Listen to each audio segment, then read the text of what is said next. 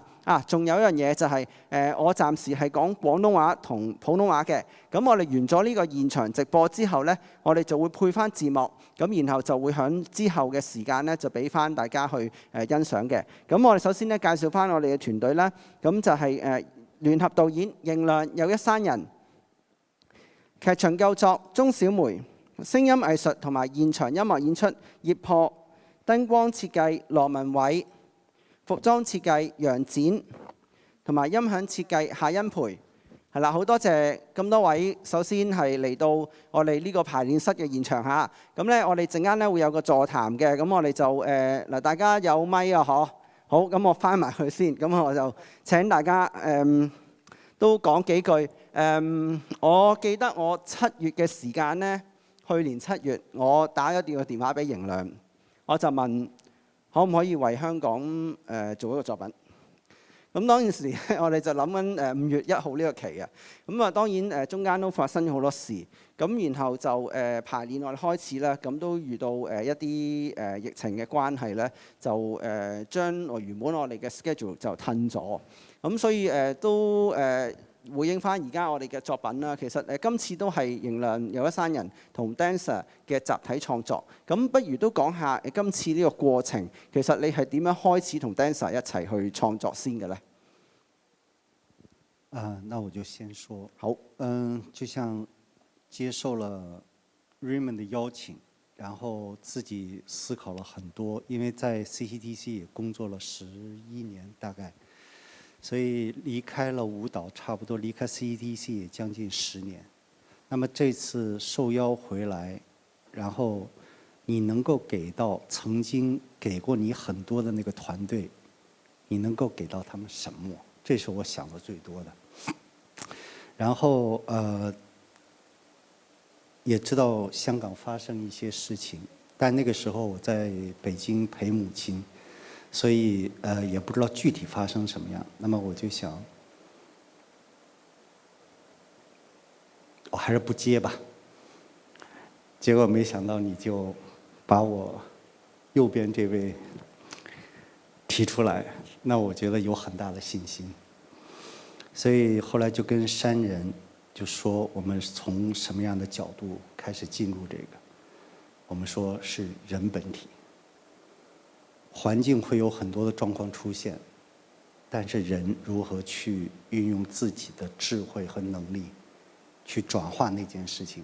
所以，我和山人完了以后，小梅包括杨展、阿破，我们就经常就有一些沟通。然后你说这个作品是怎么样？就是问到大家自己对生命和生活这些看法是什么。所以整个节目就这样顺这個脈絡走出嚟，是這樣。多謝你。咁你哋點樣開始創作嘅咧？第一個meeting答應咗你之後，我哋見過2次面。其實第一次見面嘅時候，我哋得咗一個我哋兩個都好有共識嘅一個相同嘅睇法。呢個過程由答應到今日叫做final rehearse， 明年先演出。究竟呢個過程我哋想同邊個互動呢？其實坦白講，一個表演應該係同台下觀眾互動，但係我哋選擇咗同呢個14個參與嘅創作舞者係呢個關係，同佢哋互動，或者佢哋領略到幾多，得到幾多，我哋係最關心，從而再靠佢哋喺舞台上邊同台下嘅觀眾，大家個聯繫，大家個對照係幾多？咁呢個係第二步。咁呢個係一個唔一般舞台表演嘅一個思維或者一個邏輯，但我哋兩個都好想咁做，咁就從咁開始咯。所以基本上，頭8天我們是沒有跳舞，只是說話、溝通。就是我覺得，如果要是做一件事情，你不了解那些執行者他們真正的想法的話，我覺得所做出的東西，它一定是一種很硬的東西。可是我覺得，既然我們是分享給別人，那麼有一種東西一定要出現，那就是誠實。所以我們就用8天的時間，只是溝通。將自己一點點打開，面對自己不想面對的，或者是不敢面對的東西，然後把那個東西搞清楚它，然後呈現出一種形式，去跟觀眾分享。希望觀眾看到這些東西的時候，也可以啟發到他們，如果遇到同樣的狀態的時候，有一些什麼樣的轉化，是這樣。好多謝你哋。其實今次呢個團隊咧都有好多嘅共同製作嘅參與。咁當然係聯合導演有一山人同埋盈亮係開頭去做一個整合啦，同 dancer 傾偈。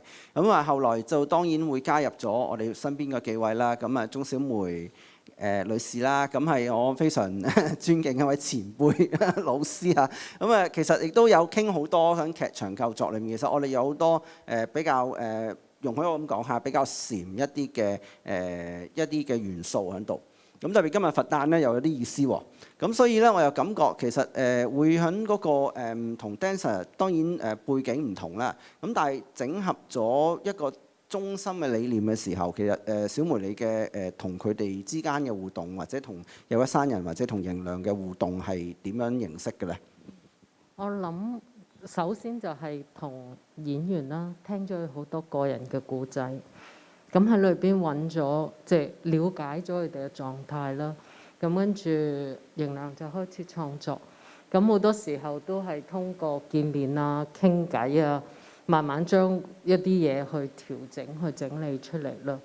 咁當然你話其實你真實問我做咗幾多嘢，我真係唔夠膽講，我真係都係喺裏邊大家一齊傾出嚟。咁而我覺得演員佢哋個 input 好大，我亦都非常之感動，見到好多演員佢哋投放咗好多自己嘅思考精神出嚟去創作佢哋嘅舞蹈，咁就係話我哋見到嘅只係一部分。咁我可以講俾你聽，我就係坐喺嗰度，我睇完佢最後嗰度，我幾乎想喊，我淨係覺得好感動。佢今晚係做得非常非常之好，咁我真係好期待見到2月嗰陣時候最後嗰個版本，因為其實個舞已經排咗出嚟，咁我可以講真係一個非常非常之好嘅舞蹈，每位演員佢哋係非常之有才華。佢哋唔單止係佢哋嘅身體會説話，但係佢哋自己仲有好多即係另外一方面嘅有啲 visual 上高好好，有啲寫作者好好，有好多 even 佢哋畫畫啊做嘢，佢哋都係非常之好，佢哋將佢哋自己好多嘅個人嘅情感，佢哋嘅心路歷程，佢哋都擺咗出嚟咯。咁所以今次係一個共同嘅創作咯，可以咁講。咁所以剛才有啲影像都係有啲畫作，其實都係我哋舞者嘅一啲作品嗬。其實今日大家睇到嘅有個獨舞嘅係佢自己 dancer 自己畫嘅畫，甚至乎大家聽到嗰個文字嘅朗讀都係佢哋自己寫。喺個完整版裏邊仲有好多錄像。有好多其他嘅都係佢哋自己嘅拎出嚟嘅好立體嘅一啲，唔淨止你 visual 見到或者佢 body 喐，其實係佢自己佢人生嘅一啲睇法擺出嚟嚇。有一個係一個年輕嘅媽咪嚇，我每次睇到佢嗰段獨舞，今日大家對唔住，但係你今日冇選到呢一段喺今晚表演，2月先見到。每次見到呢個年輕嘅媽咪，我真係好感動，我真係睇到一個媽咪。一個藝術家嘅一個自己啦嚇。係啊，所以其實我哋有好多段落咧，今日係冇辦法 show 出嚟嘅。咁當時即係當然諗下，如果喺葵青劇院演出嘅時候咧，咁當然有好多舞台嘅設備能夠幫助我哋呈現所有嘅嘢啦。咁但係咧，今次30幾分鐘嘅選段咧，我自己睇到好感動，但係我覺得好唔夠喉。完㗎啦，咁不如講下，因為我都覺得亦都我講少少，我覺得雖然大家係集體創作，但係我都睇到一個整體性，特別我喺服裝度我睇到整體性，即係舞台個調度上面睇到整體性。咁同埋我哋啱啱講笑咁講啊，dancer 嘅服裝咧好型亮嘅，嗰種風格，嗰種好飄逸的感覺啊，即係呢個都係講笑啊。咁但係係啦，楊展你點樣整合，即係包括咁多個 ideas， 其實都好唔同。咁但係嗰個整體性你係即係點樣去拿捏到？同埋我睇到嗰個氣氛啦、個氛圍啦，即係當然現場先至睇得到嘅。咁但係視像盡量 get 到個意思啦。咁你係即係喺創作裏面嗰個介入係點樣去整合頭先所講咁多位嘅概念咧？個介入就係我哋有好多唔同嘅聲音，或者其實我哋有好多唔同嘅宗教。喺我哋裏邊傾偈嘅時候，但我哋有聽到人哋嘅聲音，我哋有聽人哋嘅意見，我哋有接納到對方所講嘅所有嘢，我哋唔係淨係諗住自己嘅一個方向。咁山人就話俾我知，圓係一個 idea 嘅時候，咁圓咁喺衫裏邊點樣樣咧？咁我哋就用唔同嘅圓形、平面、立體、唔同嘅布料、輕重。咁去做咗呢個設計嘅方向，咁令到佢有整合啦，亦都係首先我哋要諗到佢點樣樣飄逸啦，跳舞嘅動感啦，咁就係一步一步咁樣諗出嚟，咁所以係我哋要去聽人哋嘅聲音。其實聽大家嘅諗法係好重要啊，即係對我嚟講都係一個創作或者去工作嘅好重要嘅過程。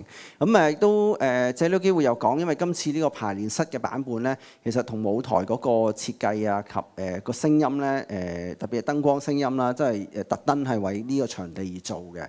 咁兩位包括阿 Lawman 啦，同埋我哋阿葉破啦，阿破，咁其實喺你原本同大家創作嘅 idea 上面，其實會係有啲咩可能性？咁即係當然可能賣一關子嚇，但係如果你講到係一啲原本你都想咁樣做嘅，咁當然今日有啲限制，咁但係你可唔可以都分享下你今次呢個創作其實你嘅考量係啲乜嘢？即係點樣同個作品有互動？或者阿 Paul 講先啦。咁其實有啲都係現場嘅樂器啦，或者現場 live 同舞者嗰個感覺或者舞蹈一齊有一個互動嘅聲音啦。咁亦都有一啲係做咗一啲電子氛圍啲嘅 track 啦。咁可能今次都未有用晒所有樂器或者選段上邊選擇咗嘅樂器係啦。咁其實都因為同舞者嗰個溝通都有問佢哋舒唔舒服，或者係幫唔幫到佢哋嗰段想表達嘅嘢。咁嗰個過程其實都好開心嘅，即係大家有研究或者討論。咁亦都有啲聲音啦，環境嘅聲音啦，可能都係生人啦去提議有啲關於翻社會、香港社會或者生活上帶翻近一啲。因為頭先其實個音樂嗰個質感咧，其實可能響大家即係網上面觀眾嘅朋友，其實未必會感受到因為都有好唔同嘅樂器啊。其實唔知但係頭先啲 shot 影唔影到嚇，或者你都可以介紹一下，同埋亦都有好多日常嘅聲音。咁呢個互動我覺得都幾有趣嘅，所以特別係睇現場先睇得到嘅。你講多少少啊？因為現場即係網上觀眾未必知道。係咯，可能都有啲重撥啦。咁其實都同圓好有關係啦。即係重撥都係因為佢個圓形而有呢個好好嘅共鳴，有呢個聲音煲好似唱歌咁嘅共鳴嘅聲音啦。咁亦都有 tongue drum 即係空靈鼓，咁佢都係圓形嘅形式嚟呈現。咁當中嗰個 echo 個迴響其實都好同圓呢個好有關係啦。咁圓full version 啦，咁可能仲有rough fast， 即係有啲喺 tongue drum 同埋 handpan 之間嘅樂器啦。咁亦都有引導手風琴啦。咁亦都有一啲電子嘅樂器啦。咁複雜嘅音響嘅 mixing 咧，我哋有現場嘅夏欣培 Can-Do 喺度嘅嚇，我哋俾啲掌聲佢好嗎？因為咧都幾複雜嘅 mixing 嚟嘅今次，咁而我哋今日嘅晚上嘅重點就真係現場做一次俾大家睇，因為我都知道即係大家頂咗好耐癮㗎，其實咁耐冇演出新作係咪？咁即係除咗有舊作品之外，即係都有新嘢。咁啊 Lawman 你講下啦，電視嘅 TV studio 式嘅燈光設計我諗今次係即都算係我第一次專門課攝影機去睇一個燈光設計。咁我其實都挪用翻原本打算喺演出入面用嘅一啲 ideas 嘅。咁只不過係特別課呢個場地同埋呢一個 setting 去做嘅啫。咁原本嗰個 ideas 主要我會好着眼兩樣嘢嘅，其中一樣嘢同阿 Paul 頭先講嘅一樣，係關乎一啲日常我哋睇到嘅畫面。好開頭嘅時候，我哋都有講過話點樣揾到一啲我哋日常睇到嘅燈光嘅 scenes 啊，去講。因為頭先講緊關於 dancers 嘅故事，其實我諗喺呢2年間，呢個所有 dancers 嘅故事嘅改變嘅感受，其實都關乎呢一個地方。而呢一個地方正正就係改變好深刻、好大。而另一樣嘢就係我好在乎個轉變嘅呼吸，一個作品個呼吸。因為成個作品講唔同 dancers 嘅故事，但係其實佢有一種好濃烈嘅 style 喺入面，就係兩個嘅 style。就係一種佛學嘅思想貫徹咗落去，所以我會好重視嗰個呼吸，點樣去迎接嗰種平靜，點樣去迎接嗰種躁動，嗰個空氣之間嘅停止定係浮動，呢一樣嘢我會好重視啦。所以我最主要都係處理呢啲嘢。其實係頭先彩排嘅時候咧，因為我哋之前都做咗幾次直播嘅試驗咧，我見到 Lawman 不停睇住個 mon， 即係不停去撳，係真係好唔同嘅，即係完全同我哋舞台嘅概念係幾唔同。所以今次都係一個幾有趣嘅嘗試咧，對我哋舞團或者亦都即係將呢個概念直播嘅時候，其實都好多謝各位嘅支持。其實因為即係我自己做行政人，成日都好想話，啲演出取消咁點算啊？咁都要繼續做翻一啲嘢。咁都多謝大家支持，我衷心多謝各位。係啦，咁因為嗱呢度咧就冇時間話都有時限㗎。咁大家如果有問題咧，有冇問題？我想問下係有問題嘅可以請我哋有同事代理問啊嚇。咁請講。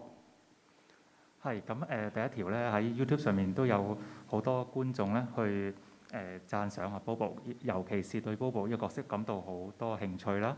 咁亦都有一啲嘅 comments 咧，有唔少嘅 comments 咧都會話係佢好似一個真嘅預言家，越演個節奏咧越嚟越強烈呢種感覺。咁唔知道聯合嘅導演們或者係 dramaturgy 可唔可以去 comment 一下，或者有冇當你設定 Bobo 呢個角色嘅時候，有冇一個預言家嘅咁樣嘅成分喺裏邊咧？咁樣係。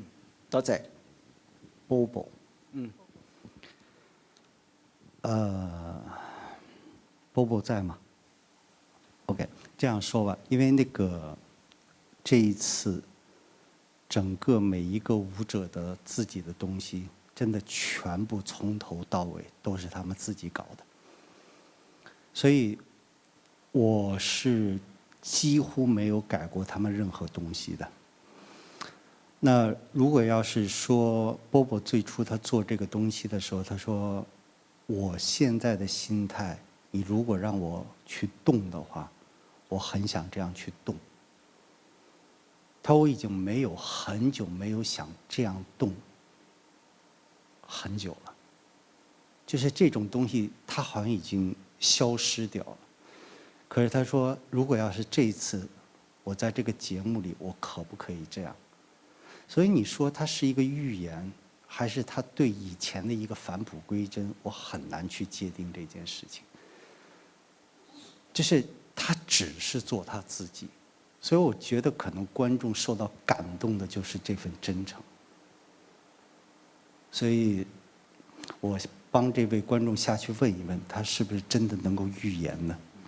或者應該係好當下，係今天我哋面對面前嘅所謂將來。其實都回應到我哋所謂現代舞啊，或者有人會講當代舞嗰個性質，即係喺當下嘅一啲所思所感呈現出嚟。呢個亦都係同佢個性好有直接嘅關係。咁當然啦，即係我哋會叫 Bobo 可能佢可以答一答大家，但係遲啲睇留言嚇。咁仲有冇其他嘅問題？係請講。另一位留言都好想問下另一位嘅角色咧，咁你哋同佢哋一齊去創作嘅時候，點解會揀苦瓜咧？苦瓜嗬，睇得好細嚇。多謝我哋嘅 TV crew 啊，佢哋真係 live edit 俾大家睇嘅，睇到個苦瓜。就像我們最開始，我們說跟演員去花了8天的時間溝通，其實嚴格來講是10天的溝通，然後演員慢慢的他就去找自己想說的一種東西，就是根據他現在的心態，然後去找。Jacko 這個舞者叫 Jacko， 他就選了野絲先生的苦瓜的那首詩。野絲梁秉鈞先生的那個。然後他說我寫了一些東西，是對野絲先生這首苦瓜的一個對話。所以當他寫出來的時候，我看到他那個東西的時候，我簡直是，我是作為編舞，不是作為導演，我覺得我什麼都不是。其實所有東西，他是真正的一個創造者。所以他選擇了這個，然後用這樣的一種表達的方式，帶動自己的情感和身體，去說他要說的東西。然後我只不過就是把他的這樣的一個元素，怎么样插贴到和其他人的关系当中，让他这件事情后面还有，这刚刚只是看到开头，在整个舞蹈的后半部还会有另外一个呈现，就是他对野斯先生和他的那个对话。所以还是回归到那一点，就是舞者自己，他创造了这个现象和这个行为，还有这个形式感。我們只是安排者。其實補充句，我哋打開隻門，叫你自己行出去，幫佢開嗰隻門。亦都係好嘅思考過程。咁我都好欣賞 dancer 嘅各自嘅創作，但係睇得到個整體出嚟嘅。即係呢個係我都覺得係好難得嘅一件事，因為大家即係 dancer 都係一齊工作一齊即係生活啦嚇。咁其實大家都雖然有自己諗法，但係出嚟嗰個整體性，佢個性出到嚟之餘，亦都有一個整體喺度。咁唔阻大家嘅問題，仲有冇其他問題可以借呢個機會啊？仲有3個問題嘅時間，因為我哋要拆嘢走啊，其實。同舞台係一樣，即係我哋呢個排練室都係有時限要走嘅。我冇啊，咁啊真係開心啦。咁呢個時間咧，我又借呢個機會非常多謝各位啦。其實都再介紹多一次。大家而家睇緊呢個 YouTube 嘅頻道啦，或者係 Facebook 都好啦。其實我哋都係嘗試緊一個叫做頻道嘅形式，即係話咧，我哋嘗試喺固定嘅時間咧，我哋自己同事諗緊會唔會隔1-2個禮拜會有新嘅內容出嚟啦。咁一來係有精彩片段，另外有一啲係現場嘅作品。咁我哋都繼續去積極去諗緊㗎啦。咁所以咧，我哋好快就會推出。咁因為知道大家其實期望我哋有新嘅創作啦。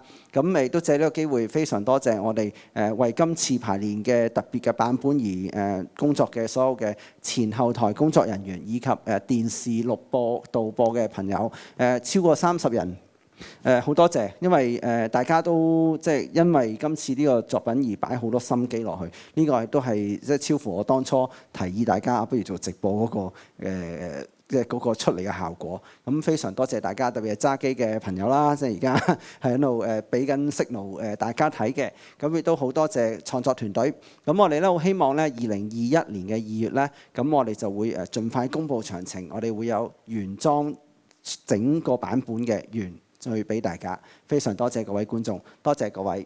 我哋俾啲掌聲下。我知道你拍緊獎啊，不過 OK， 我哋收到㗎啦。多謝各位。咁我哋咧之後會繼續有更新嘅活動咧，我哋 Facebook 啦好多嘢都會繼續同大家 keep update 嘅。咁如果大家有意見可以寫俾我哋，咁亦都我哋會聽大家意見啦，希望我哋做得好啲。多謝各位，拜拜，拜拜。好 cut， 好嘢。哎呀，唔記得咗。